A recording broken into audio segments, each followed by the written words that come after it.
म्हणजे पूर्वी ड्रग्स म्हणजे खूप मोठं महाग गोष्ट आहे असं आपण चित्रपटांमधून किंवा इकडून पाहत होतो. पण आता पाहतो की शाळेतल्या मुलाला त्याच्या पॉकेट मनीमध्ये सुद्धा परवडेल अशा दरामध्ये हे ड्रग्ज अवेलेबल आहे, इतक्या इझिली अवेलेबल आहे. पुढं उडता पंजाब नंतर आता उडता महाराष्ट्र होतो की काय, अशी परिस्थिती निर्माण झालेली आहे. आणि म्हणून मला असं वाटतं की राज्य शासनाच्या गृह विभागाने याच्यामध्ये विशेष करून तातडीने काहीतरी पावलं उचलणं गरजेचं आहे. शाळेतल्या मुलांना या पद्धतीची सवय जर लागली तर आपण पाहिलं की पंजाबमध्ये काय परिस्थिती निर्माण झाली. पंजाबमधली एक पिढीच याच्यातून बर्बाद झालेली आहे आणि अशी परिस्थिती महाराष्ट्रासारख्या राज्यामध्ये होता कामा नये याची काळजी शासनाने घेतली पाहिजे.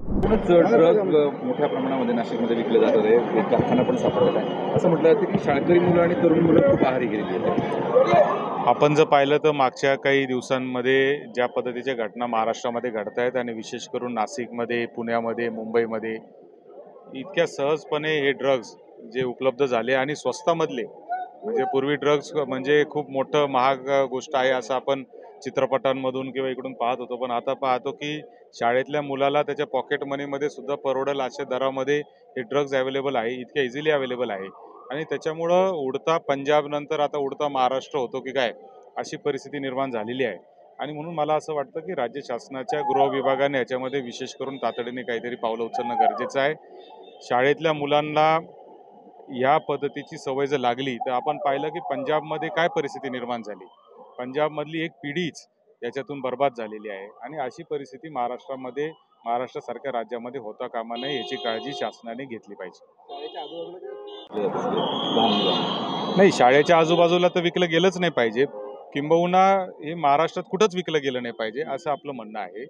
शाळकरी विद्यार्थ्याला ते विकतात कसं? त्यांना इतकं स्वस्तपणे ते अवेलेबल होतं कसं? मला असं वाटतं की हे एक फार मोठं रॅकेट आहे. याच्यामध्ये एक व्यवस्थेचे अनेक लोक सहभागी आहेत, पोलीस आहेत. याच्यामध्ये अनेक यंत्रणा जे आहे, नार्कोटिक्स सारखे जे विभाग आहेत ते आहेत. नार्कोटिक्स सारखे विभाग जे आहेत ते मोठे मोठे मासे पकडण्याच्या मागे लागतात आणि इथं मात्र शाळकरी मुलं जे आहेत ते छोटे छोटे ड्रग घेऊन त्या ठिकाणी पिढ्याच्या पिढ्या बर्बाद होत आहेत. याच्याकडे त्यांचं लक्ष नाही, हे अत्यंत दुर्दैवी आहे.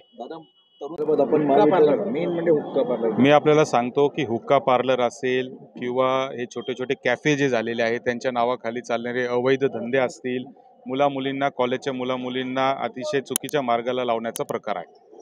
थँक्यू.